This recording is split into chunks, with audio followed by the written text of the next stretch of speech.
بسم اللہ الرحمن الرحیم۔ ہر مرض کی دوا ہے۔ حضرت جابر رضی اللہ عنہ سے روایت ہے کہ ہر بیماری کی دوا ہے۔ جب دوا بیماری کے موافق ہو جاتی ہے، اللہ تعالیٰ کے حکم سے مریض اچھا ہو جاتا ہے۔ سنن ابی داؤد میں حضرت ابو درداء رضی اللہ عنہ سے روایت ہے کہ جناب رسول اللہ صلی اللہ علیہ وسلم نے فرمایا کہ بے شک اللہ تعالی شانہ نے مرض بھی نازل کیا اور دوا بھی اتاری، اور ہر مرض کے لیے دوا بھی پیدا کی، اس لیے دوا کرو، البتہ حرام چیزوں سے دوا مت کرو۔ علاج کا اہتمام اور اس میں احتیاط۔ حضور اکرم صلی اللہ علیہ وسلم حالت مرض میں خود بھی دوا کا استعمال فرمایا کرتے اور لوگوں کو علاج کروانے کی تلقین بھی فرماتے۔ ارشاد فرمایا کہ اے بندگان خدا، دوا کیا کرو، کیونکہ خدا نے ہر مرض کی شفا مقرر کی ہے بجز ایک مرض کے۔ کہ لوگوں نے پوچھا وہ کیا ہے؟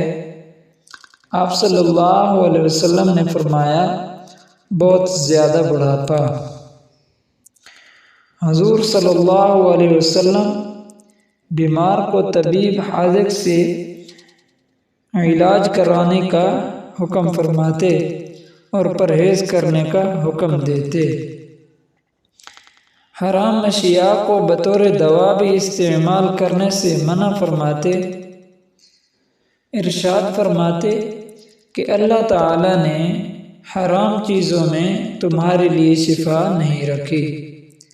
فرمایا رسول اللہ صلی اللہ علیہ وسلم نے کہ بیماری آنے سے پہلے تندرستی سے کچھ فائدے لے لو، اور مرنے سے پہلے اپنی زندگی کے پھل اٹھا لو۔ مطلب یہ کہ تندرستی اور زندگی کو غنیمت سمجھو اور نیک کام میں اس کو لگا رکھو، ورنہ بیماری اور موت میں پھر کچھ نہ ہو سکے گا۔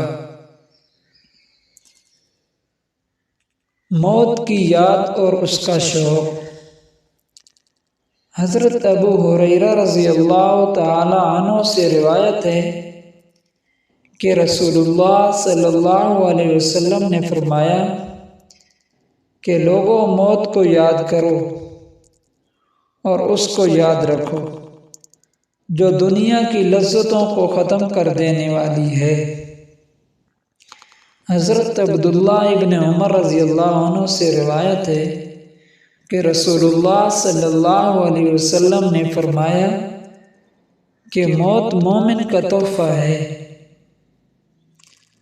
ہاں، موت کی تمنا اور دعا کرنے کی ممانعت۔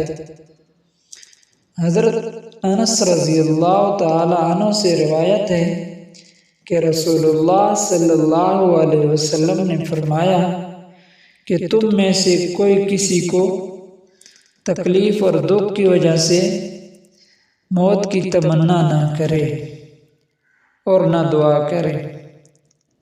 اگر اندر کے داعیہ سے بالکل ہی مجبور ہوں تو یوں دعا کرے، اللہم احیینی ما کانت الحیات خیرا لی وتوفنی اذا کانت الوفات خیرا لی۔